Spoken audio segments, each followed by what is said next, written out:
Esperando o ok lá dela. Estamos ao vivo. Estou olhando aqui no YouTube. Estamos ao vivo. Eu acho que sim. Ainda não. Não, Estou olhando aqui. tudo bem. Eu não tô com o YouTube ligado, tô só. Não, mas fica tranquilo, gente. Tá tudo certo. Tem 13 pessoas nos esperando lá. Olá, boa noite a todos e a todas. Sejam bem-vindos aqui mais uma live, a segunda do nosso curso, né, do nosso programa de especialização em neuroaprendizagem, neurociência, metodologias e tecnologias, que são os três eixos do curso. Estamos recebendo aqui dois professores do curso, né, que são professores muito bem quistos por todos nós, muito competentes, para falar um pouco com a gente sobre coisas muito importantes nesse período. Na verdade, o que a gente está conversando aqui é importante em qualquer período, né? Tecnologia e educação, que foi o tema da primeira live. Essa daqui é neurociência e avaliação da aprendizagem, né? Só que essas questões têm ganhado um pouco mais de destaque recentemente, porque tivemos que mudar algumas coisas, né? Então, precisamos refletir um pouco sobre essas questões. Então, vou apresentar os professores que estão aqui com a gente, o professor Alexandre Rezende. O professor Alexandre Rezende também é youtuber, tá? Se quiserem acompanhar aí o canal dele. Ele é mestre e doutor em morfofisiologia do sistema nervoso. Ele é professor nosso da pós, já falei, professor também de outras universidades, de programas de pós-graduação, professor da graduação também da PUC Campinas. Muito experiente, estuda muito, né? Ele é neurocientista, então tem aí bastante coisa para contribuir com a gente e já de cara agradeço muito, Alexandre, pela disponibilidade aí, por vir aqui conversar com a gente. Temos também conosco o professor Rodrigo Serra. O professor Rodrigo Serra é mestre em educação pela UFSCar, é doutorando em educação pela Unicamp, também tem aí uma prática importante de sala de aula, né? Nosso professor da pós-graduação, tem estudado bastante o tema de avaliação, é realmente a área dele, avaliação da aprendizagem, então tem muito conhecimento aí para compartilhar conosco, né? Perguntas vocês podem enviar pelo chat a qualquer momento. Eu vou conduzindo aqui e a gente vai colocando as perguntas na medida em que elas forem aparecendo e na medida em que elas forem que a gente foi tendo um espaço aí com o Rodrigo e com o Alexandre, que a gente vai deixar primeiro eles falarem um pouco para para eles contribuírem aí com o nosso conhecimento. Queria falar também que o curso está com as inscrições abertas até domingo, dia 14, então se você tem interesse, lá no site da PUC, pós-graduação em neuroaprendizagem, um curso muito interessante, muito atual, e vai ter aula com essas feras aí, então acho que é bem legal aí, fica a propaganda de coração. Responsabilidade. Olha lá, mas de confiança obrigado. total, gente. Então, agora a gente teve uma mudança importante no meio do semestre, né, professores? A gente saiu do sistema presencial, que estávamos acostumados, e fomos para um sistema de ensino remoto, que não é EAD e não é presencial. Também não tem todas as características do EAD, a gente já discutiu isso. E aí caminhamos para o final do semestre, e à medida que vamos caminhando para o final do semestre, as escolas, as universidades, elas começam a pensar em como verificar essa aprendizagem. Ou seja, a gente, se tivéssemos no presencial, provavelmente estaríamos na famosa época de provas, né? Em muitos lugares.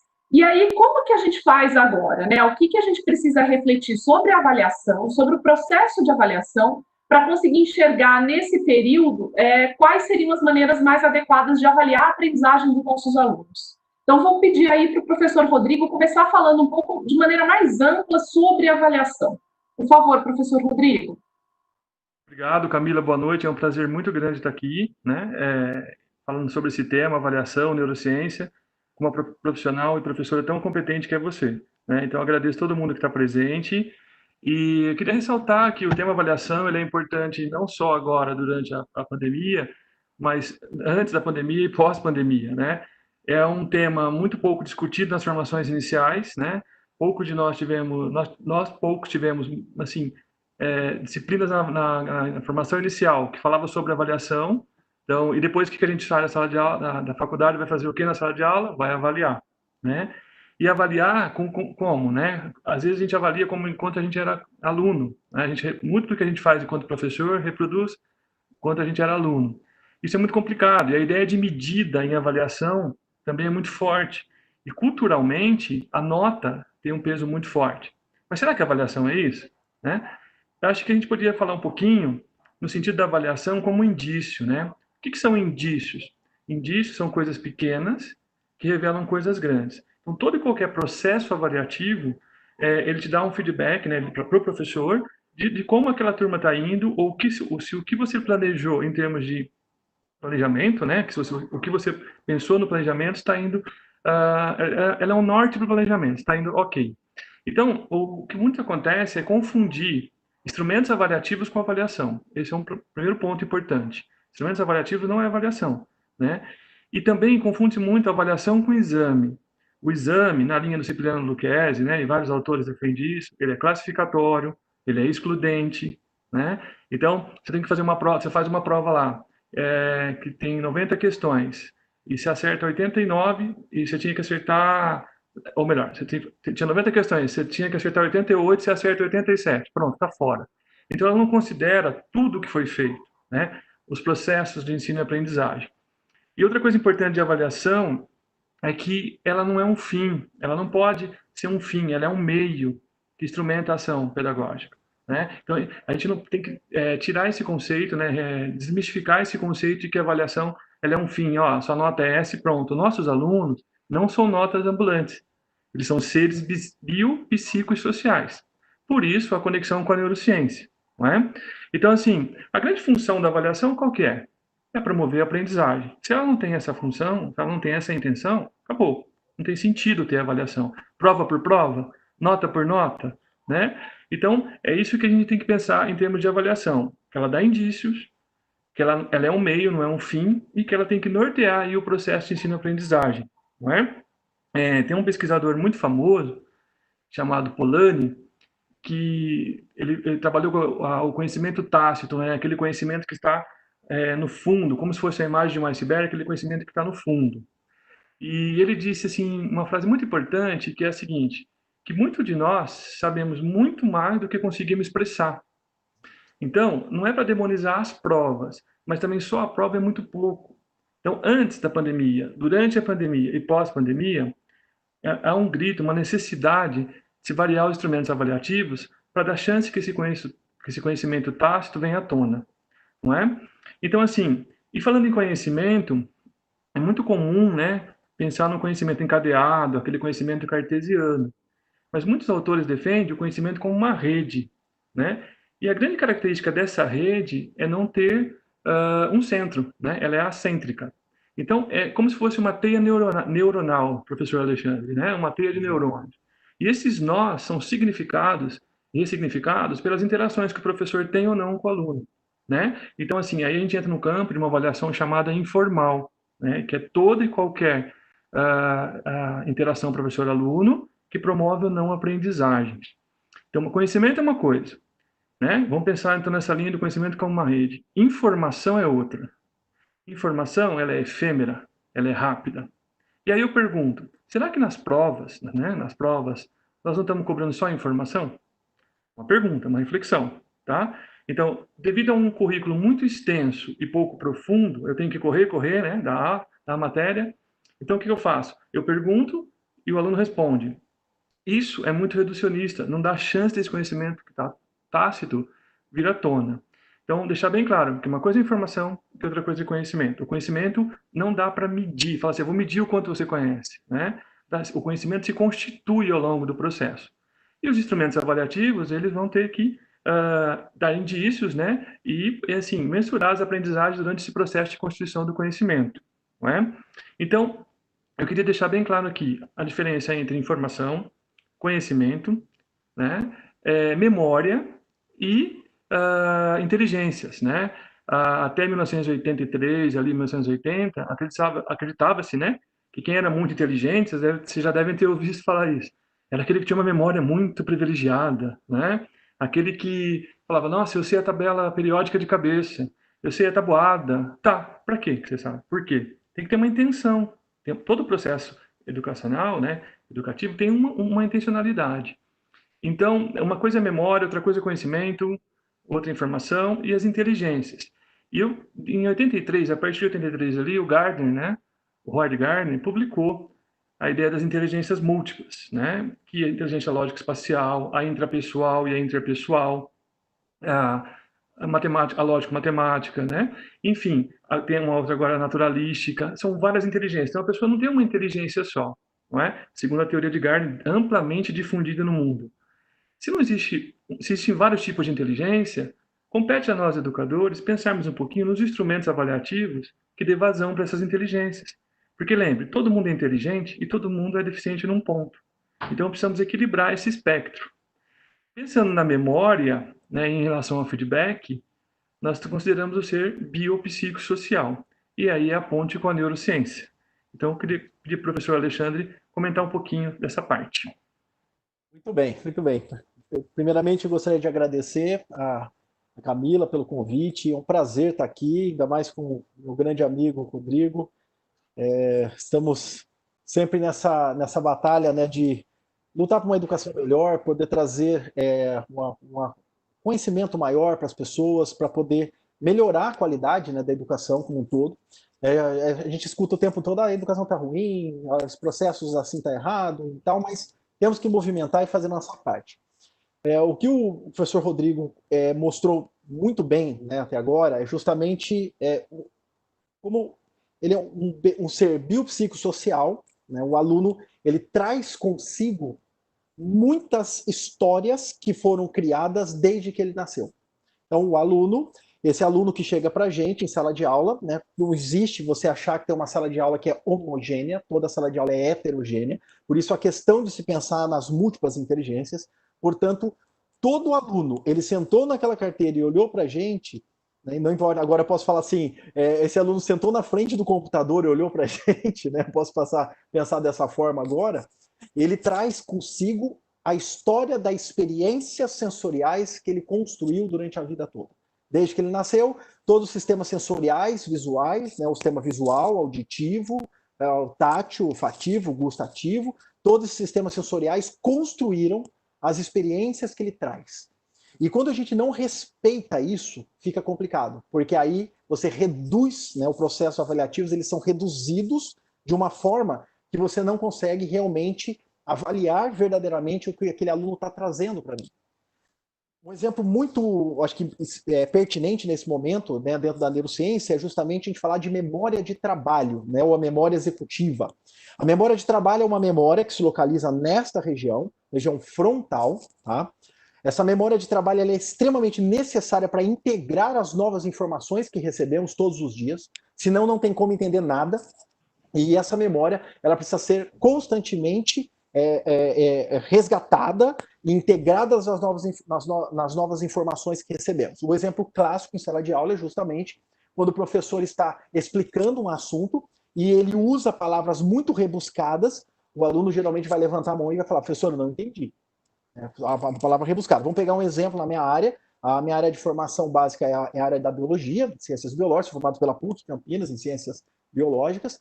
E em aula, se eu usar termos muito técnicos da biologia, esses termos não vão agregar para um aprendizado efetivo. E, logicamente, se eu usar e mantiver esse tipo de postura numa prova, eu não vou conseguir realmente extrair o que na verdade, o aluno sabe.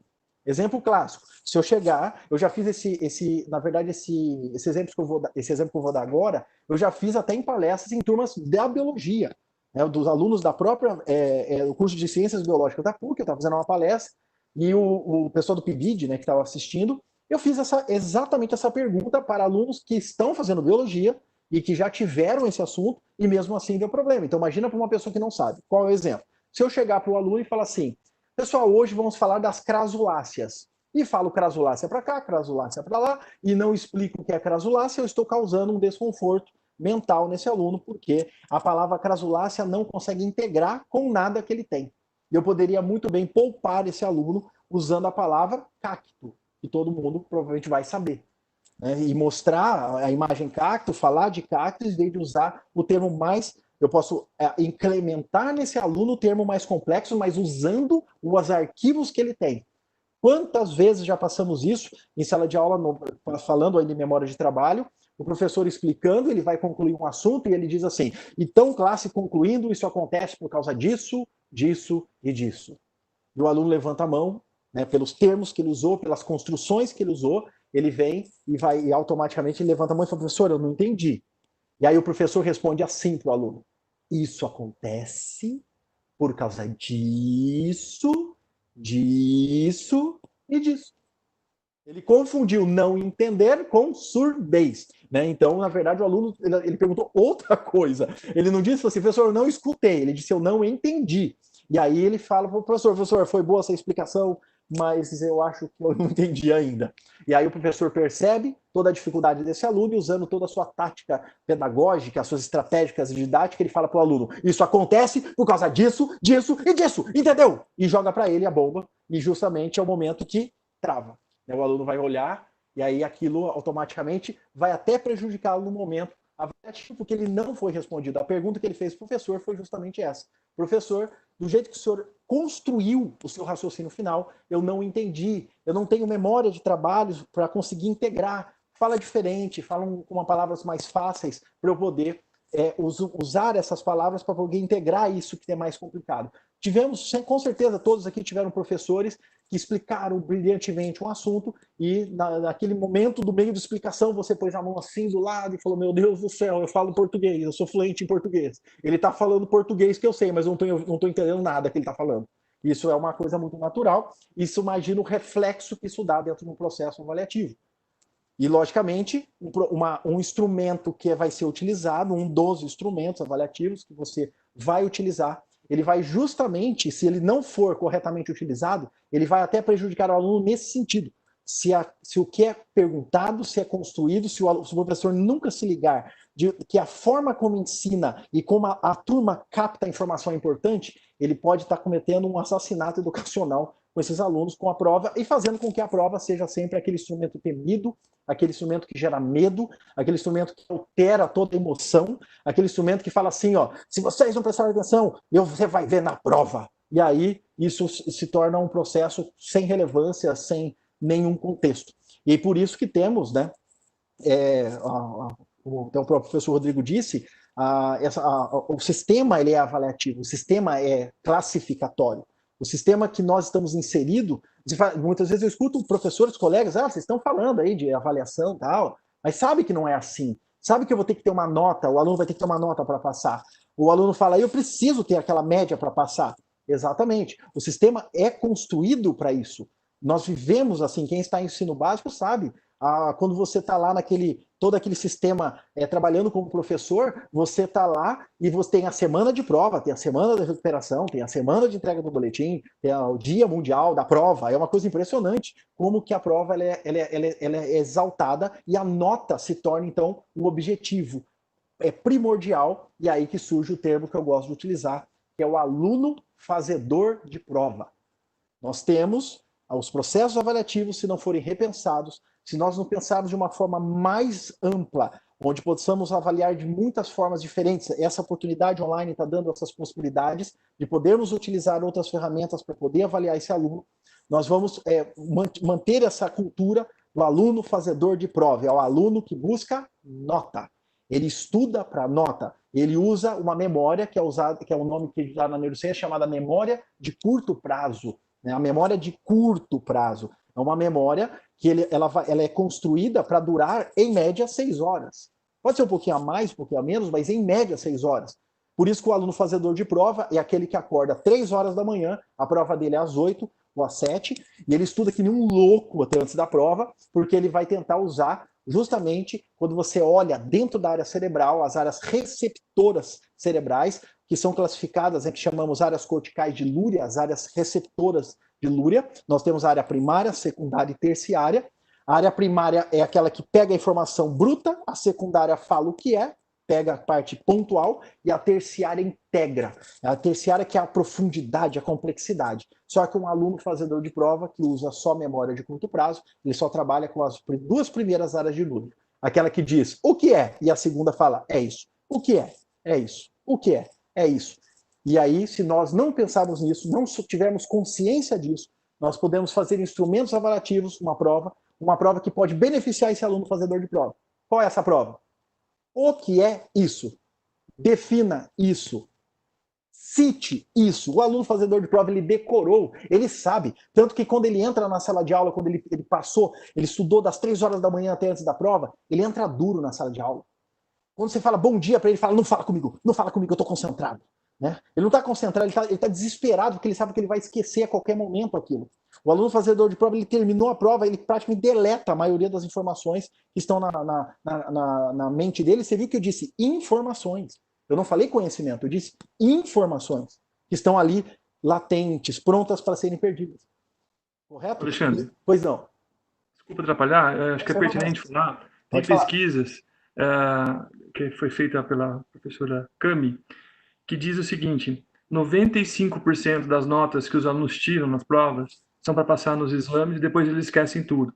Exato. Nós somos resultados desse processo, não é? O problema não é a prova, o problema é só ser a prova. A nota, se essa nota ela vem como resultado de um somatório de todos os processos de observação para avaliar, para você se conhecer, né? Precisa estar ajustado ao centro de interesse do aluno da escola, precisa estar bem planejado. Avaliação e planejamento são indissociáveis, não dá para separar avaliação e planejamento. Né? Ela precisa ser revisitada. E uma questão importante que você colocou é o professor ele tem que pensar em usar a sua autoridade, né? No termo, na gênese da palavra, não autoritarismo, né? Porque você falou, você relatou na tua fala a avaliação autoritária, a avaliação armadilha, né? Exato. A avaliação armadilha, que acho que todo mundo já viu isso, né? Tire uma folha, vamos fazer uma prova agora. Isso é injusto, né? Então, assim, nós é só usar a nossa inteligência interpessoal, de colocar no lugar do aluno, e entender se a gente fosse passando por esse processo, a gente gostaria, né? E aí tem um texto do professor Sérgio Leite, da Samantha Card, da Unicamp, que são os aspectos aversivos do processo avaliativo, né? São relatos de alunos que foram entrevistados de como eles se sentiam no dia da avaliação. Tem convulsão, vômito, estresse, né? E uma coisa importantíssima, todo momento eles avaliam o professor. Eles fazem autoavaliação, né? E aqui destacar que autoavaliação é diferente de autonotação. Autoavaliação não significa dar uma nota, mas é aprender com consciência, criticidade, refletir sobre o objetivo de aprendizagem. Então, os alunos fazem a autoavaliação, eles fazem. E o professor também. Então, é importantíssimo entender essas questões dos aspectos aversivos. O que a gente fala é muito importante para o aluno, e para avaliar precisa conhecer. Então, assim, será que não existe nenhuma outra maneira de dar vazão ao conhecimento? Essa é a reflexão. Não é? Será que, dentro dos processos ativos, as metodologias ativas, uma das opções, não precisa ser em prova, mas num trabalho, numa atividade, pedir para o aluno elaborar uma questão sobre o tema estudado? Você inverte o processo, ele vai investigar, né? E tudo que a gente faz, que a gente participa, a gente se sente parte, né? O que a gente aprende, incorporamos, né? O que nós aprendemos, incorporamos. Então, é muito importante esse olhar como um todo para a pessoa, que são personas, né? Que são as máscaras que os romanos utilizavam para representar papéis. Então, pessoas representam papéis. Aquele aluno que está na sua frente, o estudante, o sujeito aprendente, está na sua frente, ele não senta ali com o cérebro dele, ele senta ali para fazer uma avaliação ou passar por um processo com todos os seus medos, anseios, angústias. Então, assim, é importante a relação professor-aluno para mediar esse processo de avaliação, né? Pensando sempre em promover a aprendizagem, né? Em estimular. Tem um dado do livro do Neurociência e Educação, o professor Alexandre, que você conhece muito, Como o Cérebro Aprende, que ele diz o seguinte, que o estímulo emocional ele pode atingir o córtex cerebral das informações, o córtex cerebral antes mesmo das informações conscientes. Então, a postura, né? E nesses relatos desse artigo que eu citei para vocês, um aluno dizia assim que o professor, antes de entregar a nota, ele falava que entregar as notas, vocês devem ter já visto isso, né? Visto também, vivenciado isso. Ele entregando a nota por ordem decrescente. Então ele falava 10, 8, 7. Imagina aquela pessoa que não foi sendo chamada. Imagina, se coloca na sensação. Isso não é avaliação, isso é punição. Não é uma correção, é uma coerção. Então precisamos pensar, tomar muito cuidado. Então, assim, jamais compare 2 alunos, 2 salas. Aquela sala é melhor do que aquela. Não, não é? Todo mundo é inteligente, todo mundo tem um ponto para desenvolver. Então, nós, professores competentes, e aí competência no sentido de é junto, e petência, mobilizar, buscar. Então, o professor competente é aquele que consegue mobilizar. Eu não quero que as melhores, vamos dizer assim, as melhores potencialidades dos seus alunos. Eu não quero que o meu aluno seja melhor de matemática. Eu quero que ele tenha uma noção boa de matemática, de biologia, que saiba o que é uma meiose, uma mitose, né? Que tenha noção da Revolução Francesa. Por quê? Porque a grande função da educação básica, principalmente, é fazer com que as pessoas realizem seus projetos, né? Lançar-se e vivam sua cidadania, né? E não deixar que a gente viva o projeto deles. Então, acho que a gente precisa repensar, não só no momento antes da pandemia era necessário, durante, e agora nós estamos vendo assim, como avaliar agora? Wireless, produção de vídeos, né? Investigações, depois que voltar também, apresentação em jornais, né? Sobre o tema, põe eles para conversar sobre o tema. A escola não pode estar desconectada. Nós ficamos 4, 5 meses falando sobre Covid. A hora que voltar para a escola, não vai falar nada de Covid. Vai falar do cacto que o Alexandre falou. Nada contra o cacto, né? Mas é importante ter esse olhar, né? Ajustar esse centro de interesse. Tudo isso é avaliação. E ainda reforço a questão da avaliação informal, né? Defendida aí por vários autores, pela Benigna Vilas Boas, que é uma professora que tem um grupo forte de avaliação em Brasília, escreve muito sobre avaliação, o grupo dela, que é essa interação professor-aluno, que a avaliação informal ela é complementar à formal, está nas nossas mãos. Né? Todo e qualquer, aquele estímulo que você dá para o aluno, olha, que bom, que legal. E uma coisa importante, professor Alexandre, e todos, aprende-se muito com o erro. É importante analisar o erro, né? Assim, se você não com o sentido de autoritário, né, mas de autor, que eu queria falar para vocês, de despertar no outro, né? O professor é aquele que desperta, que cria no outro. Então, assim, não valorizar o erro de forma autoritária, mas observar por que errou, né? E uma coisa fundamental, ouvir os alunos, não escutar. Escutar é uma coisa, ouvir, né? Vocês não sabem a importância, eu dou aula faz 22 anos de educação básica, eu tenho mais de 800 alunos de médio, e os alunos da pós-graduação. Então, assim, você não sabe a importância de que o aluno dá, o respeito, né, que ele tem por você se você ouvir, né? Ouvir dá um retorno, né? Então, eu acho muito importante.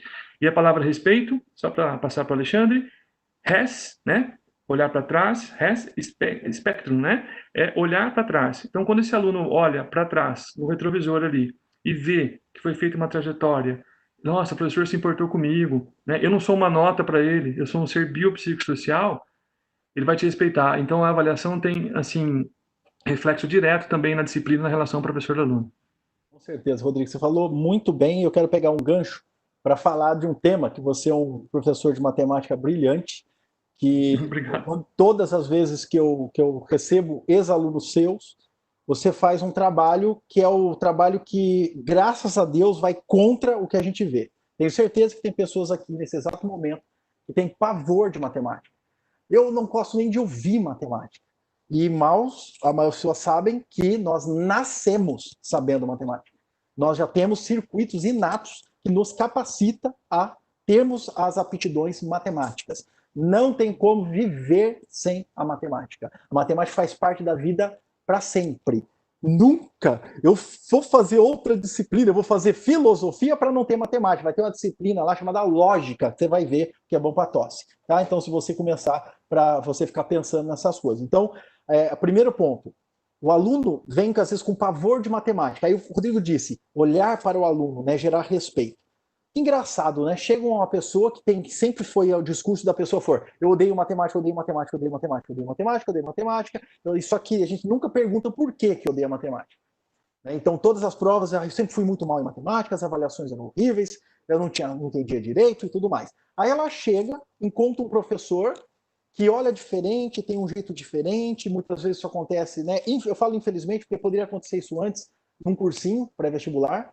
O professor é diferente, ele é descolado, ele tem um jeito mais tranquilão, e ele pega aquele conteúdo que a pessoa sempre falou que nunca ia aprender, e ela aprende. Aí ela entende, né? Que é o que a gente vê. A pessoa fala assim, nossa, finalmente entendi a equação do segundo grau. Ela pensa, nossa, eu entendi agora. Pode ver que ela fala, eu entendi, que é a função principal que o professor tem que fazer. Que o processo de aula é o processo do entender, o processo pós-aula tem que ser o processo do aprender para consolidar, e, logicamente, a prova é aquele momento, ou a avaliação, não vou falar prova, Mas a avaliação é aquele momento que o aluno vai ser testado se realmente ele reteve. E, logicamente, todo o trabalho emocional que é feito, isso conta muito. Né? Então, quando você pega disciplinas que falam assim, a matemática não faz sentido, mas falaram uma vez para mim, matemática não faz sentido. Como não faz sentido? Ela explica quase tudo, praticamente, da nossa vida. Tá? E não é um especialista em matemática que está falando, tá? Que é um biólogo que está falando. Né? Mas eu tenho que dar aula de genética. Né? Quando eu estava dando aula de ensino médio, eu tinha aula de genética, eu tinha que saber a probabilidade, a gente saber a binômio, né? O triângulo de Pascal, tinha que aplicar as probabilidades, né? Regra de 3, as contas, as operações básicas, eu preciso saber, logaritmo, eu preciso saber. Eu sou professor de biofísica, eu tenho que dar aula de biofísica. A gente trabalha equação de Nernst, equação que vai logaritmo, a equação de Goldman, que é outra equação que vai logaritmo. Então, a gente vê toda essa construção de serviço. Então, a gente repara que as emoções contam muito dentro dos processos avaliativos, porque senão a pessoa sempre tem aquela sensação que a avaliação vai ser um momento punitivo, aquele momento que ele vai sofrer uma punição, e não é isso. Deixa eu dar um exemplo. Vamos dar um exemplo aqui. Um exemplo que eu já passei muitas vezes, eu vou pegar um exemplo pontual. Eu era professor no ensino médio, uma aluna de, acho que era, pelo que eu me lembro, acho que segundo ano do ensino médio, ela me chama assim, no cantinho, diz assim, ó, professor Alexandre, posso falar com o senhor rapidinho? Né, como ninguém pode ouvir, né? Aí ela vem e fala assim, professor, eu fiquei de recuperação só por 0,2, professor. Eu tô com 4,8, me dá 0,2 para eu não ir de recuperação em biologia? Ela falou. Aí eu disse para ela assim, ó, vamos analisar se realmente você precisa ou não de recuperação. Né? Você teve quantos instrumentos avaliativos? Eu perguntei para ela. Ela ficou olhando para minha cara. Eu falei, então eu vou dizer para você. Você teve uma questão, uma prova dissertativa, que avaliou a sua escrita e tudo mais. Você teve uma prova teste, você teve um simulado, e você teve toda a nota de processual. Tarefa, participação, trabalho, né? Tudo que você produziu dentro de sala de aula também foi gerado uma nota. Se eu juntei esses 4 elementos e não deu média, você precisa fazer recuperação. Está dizendo para você que é necessário que você tenha consciência que você precisa recuperar algo que você não conseguiu atingir. Né? Respeitando, lógico, eu estou falando isso no sentido dentro daquele contexto. Né? Ela falou, mas só por 0,2? Eu falei, não são só 0,2. Né? É tudo isso, na verdade. Você não conseguiu o mínimo que a gente precisa dentro dos conhecimentos. Conclusão, eu ganhei uma inimiga, né? Logicamente, eu ganhei uma inimiga, porque eu não dei o 0,2, lógico, né? Porque aqui na minha cabeça a nota é uma coisa assim, uma coisa muito complicada. Quando você faz avaliações, se você puder ser, se o professor estiver aqui, se você puder ter essa oportunidade de fazer isso que eu vou relatar, faça. Se você aplicar uma prova, corrija essa prova, entregue na semana seguinte, discuta a prova, é extremamente importante essa devolutiva, para você mostrar onde errou, onde acertou. O professor Rodrigo disse bem, mostrar pelo erro, é importante o erro. Hoje a falta de resiliência é tão alta, temos que mostrar que o erro faz parte também do aprendizado. E se você conseguir, dentro da sua cronograma, se for, mesmo que for, tenta fazer isso que eu vou relatar. Aplica a prova, corrija, devolva, discuta e na semana seguinte aplica a mesma prova para você ver quem são os fazedores de prova da sua turma. Você vai perceber que tem alunos que vão tirar notas muito altas na primeira e vão tirar uma nota muito baixa na segunda prova. E eles vão alegar na hora que você der a prova, não avisa que você vai dar a prova de novo não, chega no dia lá, tá? Mas eles vão perceber. Tá? Você vai perceber que eles vão falar para você, mas eu não estudei. O aluno tirou 9, vai falar para você, mas eu não estudei, você vai dar prova. Né? E ali você vai perceber que eles vão ficar muito mais preocupados se eles vão manter a nota ou não. E eles ficam muito mais preocupados. E o mais fantástico dessa experiência, que é uma experiência que eu fiz, tá? Eu estou relatando uma experiência que eu já fiz, que é os alunos que tiram a nota na média, aquelas notinhas na média, eles permanecem na média. O que é isso que ele está dizendo? Ele conhece aquilo. O aluno que tirou 10, nem sempre ele conhece 10, ele conhece 4, tá? Jogando números para ficar mais concreto. Tá? Aquele aluno que tirou 5, 6, às vezes ele sabe 5, 6 mesmo. E aquele que tirou 9, 10, pode ser que ele não saiba 9, 10, ele saiba 4, 3. E eu vi isso na prática. Por isso que tem a frase que eu sempre gosto de frisar. Mais vale um 5, um 6 bem tirado que uns 10 decorado. Porque o 5 e 6, ele está realmente explorando aquilo que ele sabe. Toda aquela parte, todo o conhecimento que ele tem, e aí vem a questão, só para linkar a questão, para não perder a questão da inteligência que você disse, né, Rodrigo? A inteligência, Ela, na verdade, é feita de circuitos com centros de memória que se conversam. Luria, ele mostra muito bem a área terciária, a área mais complexa. Só que se você tiver uma área lá complexa vazia, não adianta nada. Se você não souber conversar com essas áreas e você não conseguir, dentro dos seus instrumentos avaliativos, explorar isso, você nunca tira o melhor de cada aluno. Logicamente, como diz, tem alunos de todos os tipos, de todos os jeitos possíveis. Né? Então, não se esqueça que às vezes aquele aluno que não é tão bom naquela notinha, por causa da nota que está sendo aplicada, ele pode ser um gênio lá na frente que vai fazer muita diferença. Temos Albert Einstein, que é um exemplo clássico, né, que a gente usa, que todo mundo achava que Einstein não daria em nada, que ele era menos que medíocre, para você ter uma noção, os professores consideravam ele assim, e olha o que aconteceu. Tem muitos exemplos aí na literatura de pessoas que eram considerados assim, nada em sala de aula e se tornaram brilhantes, porque eles só encontraram o nicho dele verdadeiro, onde ele vai se dedicar ao máximo, com toda a sua potência, com toda a sua inteligência que ele tem, que é nata dele. Às vezes, infelizmente, a estrutura que nós trabalhamos, eles não valoriza tanto isso, tá? Essas inteligências que às vezes são as mais latentes do aluno. Às vezes um caminho é feito de um jeito que aí fica a prova punitiva, a prova gera medo, e não é essa a ideia. A prova tem que ser só mais um momento, não um instrumento, né, só para avaliar pontualmente, não é, Rodrigo? Não tenha dúvida. E para ocorrer um diálogo aí entre a inteligência e a memória, é necessário que ocorra um diálogo entre o professor e o aluno, né? E que deixe bem claro quais são os critérios que vão ser avaliados, o que se pretende com aquele processo, né? E que ele faça parte desse processo, não é? Eu sei que nós sabemos que a cultura de nota é muito forte, né? Que muitas pessoas acreditam que para ter aprendizagem tem que ter prova, tem que ter nota. Se nós formos por esse viés, como que a gente ia falar para a educação infantil? A educação infantil não tem prova, não há aprendizagem, não é? Então, assim, é isso que a gente tem que refletir. E essa questão do aluno que vai muito bem em prova e tira 10 em todas as provas na vida, e depois ele passa na universidade, e aí, o que acontece? Hoje, 95% das empresas contratam pelo currículo e demite pela falta de habilidade socioemocional. Então, que escola que nós queremos, que processos avaliativos que nós queremos, que promovam essa autonomia para que o aluno viva sua cidadania, realize seus projetos. Essa é a questão. Essa é a questão. Para dar vazão, né? Se a gente for fazer só prova a prova, o que nós vamos fazer com aquele aluno que tem uma inteligência oral, que tem uma inteligência artística, musical, não é? Então a gente tem que pensar nessa linha. E essa questão da nota, Alexandre, que você colocou, é muito importante. Eu queria fazer uma reflexão aqui com vocês. Geralmente, a gente atribui ao melhor profissional, ou aquele profissional que se dá bem na vida, né? Que tem a maior nota, que sempre vai bem na escola, o melhor aluno, teoricamente, né? Que tem a melhor nota. Então, eu sempre faço uma pergunta que eu queria colocar aqui para vocês, que é o seguinte: imagine um teste para piloto de avião, né? A prova vale de 0 a 10 para pilotar avião. Ok, um piloto tira 8. Não, então o piloto foi lá e tirou 8 na prova. E o outro tirou 7. Tenho certeza que se nós fizermos uma enquete aqui agora, na maioria das pessoas, e perguntar com qual piloto eles voariam, né? Com qual piloto essas pessoas voariam, ou nós voaríamos, acho que a maioria vai responder que aquele que tirou nota 8. Mas por quê?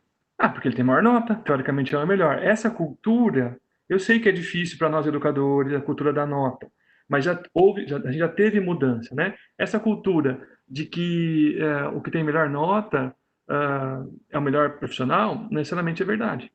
Porque você viu a prova? Você viu do que se tratava a questão, né?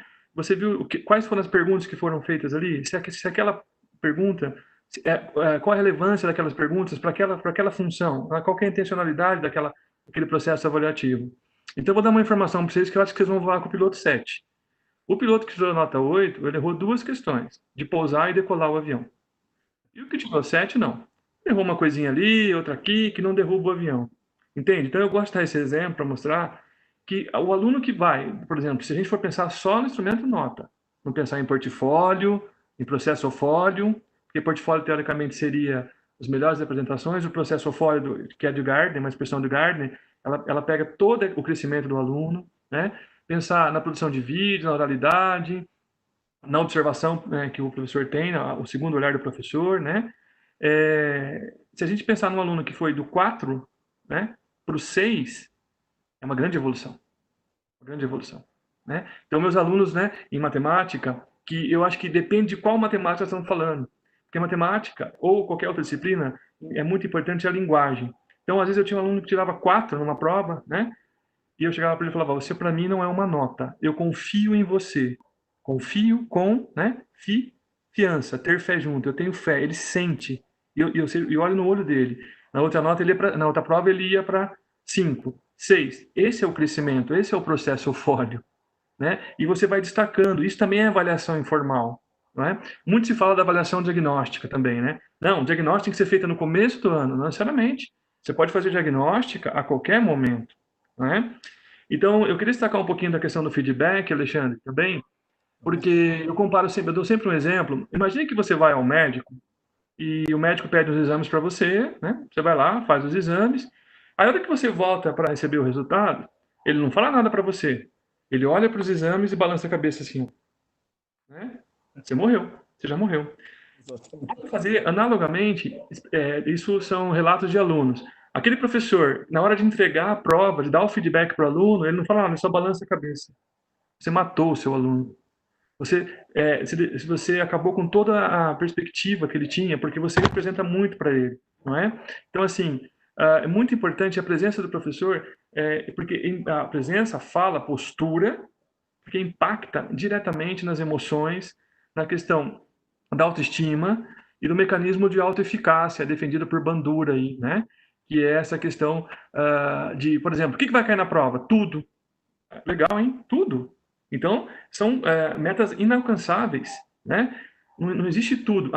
Ou senão o professor que acha que só existe a matéria dele. Eu vou fazer prova, eu vou fazer, ele divide a frente com outra disciplina, e ele faz prova, 40 testes, de uma hora ele faz, sei lá, uma prova de 10 testes para ele, mas complicadíssimo, né? E não respeita o outro. Quer dizer, então, é esse olhar conjunto. Agora, com a questão da pandemia, essa é uma questão desafiadora. Porque se todo mundo quiser cobrar conteúdo agora, vai ser um problema seríssimo, porque você vai sufocar o aluno de conteúdo vamos também colocar 500 instrumentos avaliativos. Não. Quem decide o que é melhor? A comunidade docente daquela escola, né? É a comunidade que está ali inserida naquela escola, que sabe, que mapeia as relevâncias, a importância daquela escola. Então, cuidado agora para não sobrecarregar. Agora, nunca foi tão importante agora em mapear o que é importante ou não, pensar em processos que realmente promovam a aprendizagem e fortaleçam a autoestima dos alunos. Perfeito, Rodrigo. Eu concordo com tudo que você disse. E só para a gente praticamente ir fechando na nossa conversa aqui, não podemos esquecer que toda essa nova realidade que estamos passando é uma realidade que está modificando o nosso cérebro. Nosso cérebro é um instrumento extremamente plástico. A neuroplasticidade ela é uma realidade em todo o nosso cérebro. Portanto, nós estamos promovendo novas alterações cerebrais e novas adaptações. Não tem como a gente sonhar que um processo avaliativo presencial ele é idêntico ao virtual. Não tem como. Se você usar os mesmos processos que são feitos dentro do ambiente presencial, ele vai ser completamente, às vezes, falho dentro do ambiente virtual. Você tem que ver pelo todo, você tem que ver pelo processo de construção, o que o aluno produz, o que o aluno está gerando, né, dentro do que está sendo trabalhado. Né? Pode ser feita uma avaliação? Lógico que pode, uma avaliação dentro de um sistema, né, sei lá, de um programa, alguma coisa. Sim, né, estou utilizando isso como ferramenta também, mas a gente vê dentro da produção de construção. Parece que, muitas vezes, parece que o ambiente virtual, ele às vezes, ele se torna um ambiente até um pouco mais justo dentro daquela construção. Né? Só que não podemos esquecer que, como o Rodrigo disse, estar junto é o termo que eu gosto de usar para definir empatia. Né? Não se colocar no lugar de. Então a gente fala, empatia é você se colocar no lugar da outra pessoa. Impossível, neurologicamente isso é impossível, porque sentir o que o outro sente é impossível só se você conectar as terminações nervosas dele em você. É a única forma de você sentir. É o exemplo clássico, quando você segura a mão da pessoa, se você está sentindo a mão da pessoa, você fala, tô. Não, você está sentindo a sua mão sendo segurada pela mão da outra pessoa. Você está sentindo a sua mão, na verdade, não a mão da outra pessoa. Portanto, é estar com. O processo, né, avaliativo é você estar com o aluno, presente o tempo todo com o aluno, né, sabendo, como o Rodrigo disse, você não tirou 4, eu confio em você. Isso é uma ferramenta que mostra, né, demonstra todo o cuidado e o amor que você tem que ter pelo aluno dentro da construção. Não tem como falar, vou largar esse aluno porque não tem jeito mesmo. Né? O que não tem jeito é você não querer mudar. Né? Então, a questão é, temos a capacidade de nos transformarmos a cada momento. E lógico que o processo avaliativo vai ser outro momento de transformação que, com certeza, eu acho que essa realidade vai mostrar bem para a gente o que dá para fazer. Lembrar, professor Alexandre, que, por exemplo, se 90% da sala foi bem, existe aqueles 10%, não dá para negligenciar. Os nossos processos avaliativos são feitos para a média, a gente não olha os extremos. E também um cuidado com as diferentes culturas. Isso é a avaliação da educação indígena, quilombola, do campo, é preciso respeitar, né? Olhar para a trajetória, olhar para trás pelo retrovisor e ver a trajetória dessas culturas. A avaliação da educação especial, né? Então, a gente tem que pensar outras maneiras. Então, assim, muito cuidado também com as avaliações externas. As avaliações externas, tal escola sofreu uma avaliação externa. Avaliação e qualidade de ensino. Aquela escola não é boa porque ela não vai bem no Enem. O parâmetro que a sociedade tem é o Enem. O Enem é um exame. Um exame que não dá para fazer no tempo que dá para fazer ali, que ele foi colocado para fazer. Porque o tempo no processo de ensino-aprendizagem é muito importante. O tempo que a gente ensina não é o tempo que o aluno aprende, e o tempo na avaliação é tempo, uma coisa muito importante. Então, assim, a avaliação externa jamais, sempre um olhar crítico, deve ditar o comportamento de uma escola. Ela dá indício, assim como todo o processo avaliativo. Porque senão ocorre o quê? A perda de identidade docente. Todo mundo vai correr atrás, vai correr atrás da nota para melhorar a escola, para a escola passar no Enem. Não é? E isso é usar a avaliação como fim, e ela não é um fim. Ela é um meio que instrumenta a ação pedagógica, que promove a aprendizagem, que dá indícios. Né? Então, eu queria deixar isso bem claro para vocês. Poderiam fazer, Camila, várias lives aqui sobre avaliação do conceito especial. Podemos, olha, eu tô aqui com dó, tô com dó de interromper aqui, não tô querendo interromper, mas a gente está caminhando para o final. A gente tem muitas perguntas, na verdade a gente tem assim, muita gente concordando no chat, dizendo que sofreu com a avaliação, né? E tinha até uma pergunta sobre o exame da OAB. O exame da OAB é um exame classificatório, ele não é um processo avaliativo. Não dá para dizer que quem passou da OAB sabe mais do que quem não passou, principalmente se a diferença de nota foi uma pergunta, foi um ponto, foi, né, muito pouco. Então, aí, assim, se precisa existir esse exame, né, aí quem sabe é quem faz, né, quem é da área, a gente não vai dar pitaco nisso. Se precisa existir esse exame, não está se querendo promover a aprendizagem, está querendo destacar realmente ali, talvez um pouco fazedor de prova, né, professor Alexandre? Exato, a gente não sabe. Agora, dá para dizer que quem é um advogado hoje que prestou 3 vezes a OAB para passar é pior advogado do que aquele que passou da primeira vez? São essas reflexões. Posso colocar uma coisa rapidinho? Um exemplo. O cara não fez a faculdade inteira de Direito? Fez, não fez? Por que a maioria acaba fazendo um cursinho pós-faculdade se ele, teoricamente, ele construiu conhecimento e se formou? Esse momento da OAB seria só um momento de só comprovar o que ele já sabe. Não precisaria nem estudar, né? Em tese, não precisaria nem estudar. Exato. Se o processo foi feito fazer prova para tirar nota, prova, tirar nota, prova, tirar nota, adivinha o que vai acontecer? No final do curso, acontece com todos os cursos, tá? No final do curso, a pessoa vai ter uma bagagem intelectual bem inferior à necessária, mínima, para que ele possa ter a competência lá dentro da classificação que eles querem para passar. Isso é muito triste, né? Muito triste. Por isso que é importante entender assim, a prova, a gente não pode demonizar a prova. A prova bem feita, ela é importante, mas só a prova é muito pouco. Então, uma avaliação oral, né, uma arguição seria interessante, né? Então, assim, fazer uma prova bem feita implica também em compartilhar na idealização dessa prova com os pares. O ato de fazer prova é muito subjetivo, muito solitário. A gente faz prova muito sozinho, é muito difícil de compartilhar, devido a vários motivos, né, N motivos. Então, assim, compartilhar os processos, compartilhar as provas, é super importante também. E a Edneia aqui também está falando que ela está fazendo uma pós, que não é a da PUC, veja só, e que ela achou que ela recebeu pouco material, né, na área dela, que é a área de matemática, mesmo que a sua, Rodrigo. E ela está pedindo indicação de livro. Aí, se você puder falar um pouco de alguns livros sobre o processo de avaliação, não sei se tem para específico, citar 2 ou 3, assim, de referência para ela. Sim. Então, eu gosto muito da Benigna Vilas Boas, que tem vários livros, conversa sobre avaliação, né? Gosto muito da Jussara Hoffman, que é uma professora do Sul, que trabalha com o conceito de avaliação mediadora.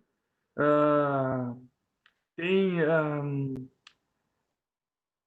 de- de- tem um professor que chama Domingos, que é português, que tem um livro sobre avaliação muito bom, não é?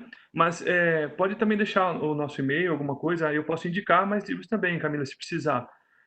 Eu acho que, assim, o mais importante é entender que existem avaliações específicas, né, para matemática, para biologia, né, vários autores. Entretanto, o tema avaliação, ele é muito discutido e muito amplo ainda. Então, ele precisa ser trabalhado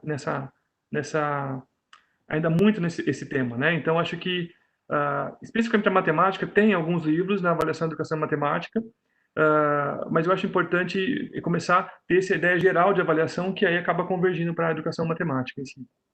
Tá joia. Gente, a gente precisa terminar. O professor Alexandre tem aí um evento na sequência, então eu vou encaminhar aqui as últimas perguntas e o professor Alexandre, se precisar sair, fica à vontade, tá? Tá todo mundo avisado aqui, mas eu queria encaminhar porque tem bastante gente falando sobre o modelo de EAD implementado, né? Que a gente falou que não é EAD, que é o ensino remoto, que é uma grande oportunidade, inclusive, para exercitar múltiplos instrumentos e múltiplas formas de avaliação, né? E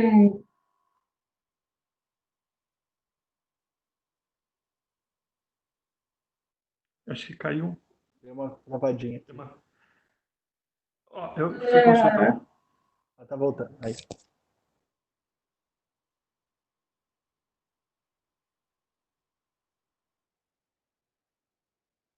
A gente comentando, acho que a avaliação tem gente que queria mais professores Rodrigo. Muito obrigado. Aqui, né?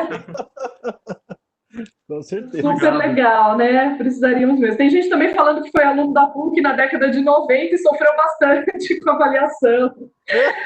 Eu fui. A aprendizagem, não é? A questão não é sofrer com a avaliação, né? Acho que a gente fica apreensivo com a punição e com o que aquela nota representa, e aí a gente acaba indo pior ainda, né? Acho que o momento de estresse, a gente não vai ter tempo de abordar isso, mas o estresse na hora da avaliação bloqueia tudo, né, Alexandre?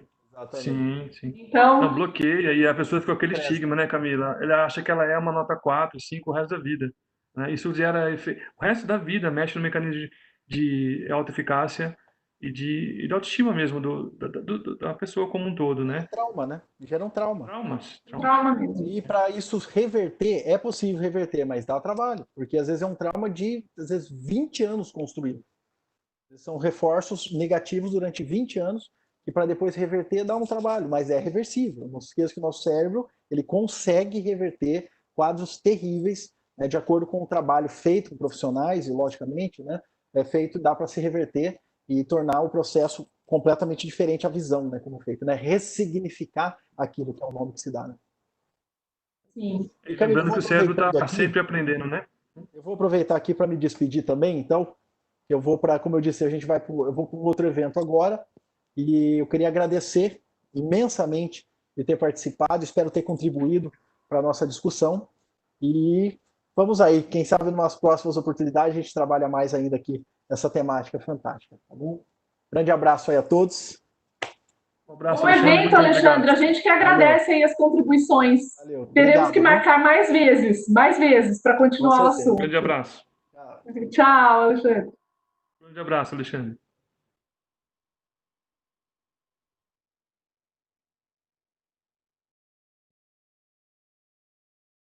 Para encerrar, a gente tem outras perguntas aqui, mas não vai dar tempo de responder. Deixa eu ver se tem alguma coisa aqui mais pontual. Tem gente agradecendo aí o professor Alexandre.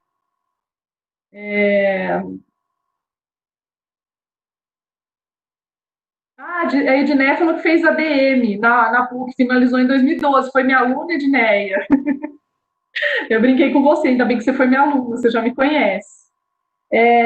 Então, gente, fica gravado e disponível? Sim, fica gravado. Fica gravado no YouTube, tá? No mesmo link que acessou para assistir. Pode acessar depois, que dá para falar. Então, assim, acho que o que fica de grande mensagem aqui é, primeiro, avaliação é um sistema amplo, não dá para ser reduzido como prova, e principalmente nesse momento, né, do modelo que a gente está de ensino remoto, a gente tem que pensar em outros instrumentos e outras avaliações, pensando sempre em como aquele conhecimento foi construído pelo aluno, né? Um resumo muito pequeno, muito simples, mas só para a gente encerrar. E aí passo, professor Rodrigo, para as suas considerações finais, para a gente finalizar. Eu queria agradecer muito a presença de todos. Como a Camila bem colocou, a avaliação é um tema complexo. Isso não significa que não precisa ser conversado sim, precisa conversar sobre a avaliação. Mesmo que, como eu falei no começo da nossa conversa aqui, existe muito pouco na formação inicial sobre a avaliação, e quando a gente vai para a sala de aula, a gente vai avaliar, né? E assim, longe de querer ditar qual avaliação aqui é melhor ou pior.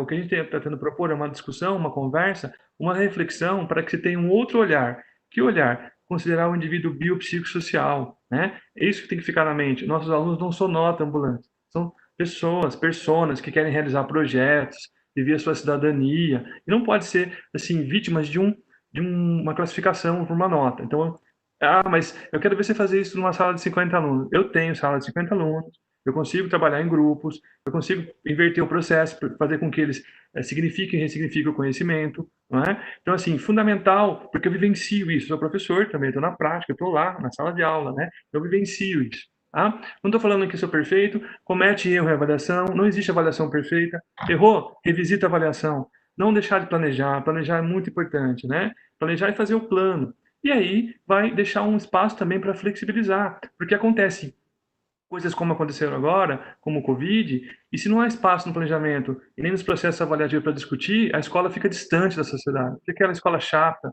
né? Aquela escola que não tem... O aluno entra lá agora, a gente conteúdo. Então é isso. Eu tenho certeza que vocês são excelentes professores, deve ter, assim, surgido um monte de questões. O tempo, ele voou aqui para mim, né? Eu poderia ficar falando até meia-noite, é um grande prazer falar desse tema, e espero reencontrá-los em outro momento. Nós somos professores da pós, né, da PUC, da pós em Neurociência e Neuroaprendizagem. A professora Camila é nossa coordenadora. Então, quando quiserem, sejam convidados para conhecer a pós, tá? Um abraço para vocês, muitíssimo obrigado. E nós poderíamos ficar te ouvindo, viu, Rodrigo, até meia-noite. Então, muito legal. Obrigado. Queria fazer assim, mandar um abraço para a professora Beth Pádua, que está assistindo a gente aqui, mandou um parabéns a todos. Obrigada, professora, pela presença.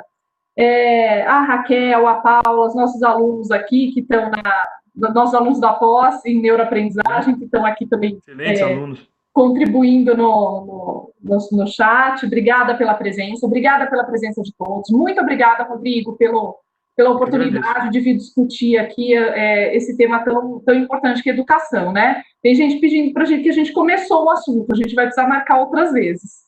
Então, agradeço a todo mundo, e como o professor Rodrigo falou, eu sou coordenadora do curso de neuroaprendizagem na PUC Campinas, professor Alexandre e professor Rodrigo são professores nossos lá do curso, então, quem não teve a pergunta respondida aí, pode entrar em contato com a gente, através na PUC tem a página do curso, tem o meu contato lá, pode entrar em contato que a gente conversa, tá certo? Prazer. Aliás, estamos com inscrições abertas do curso, para quem tem interesse aí, tá? Até domingo, até dia 14, não pode perder tempo. Tá bom, gente? Boa noite para todos. Muito obrigada pela presença. Tchau, Rodrigo. Muito obrigada. Obrigado, Camila. Um abraço. Um abraço.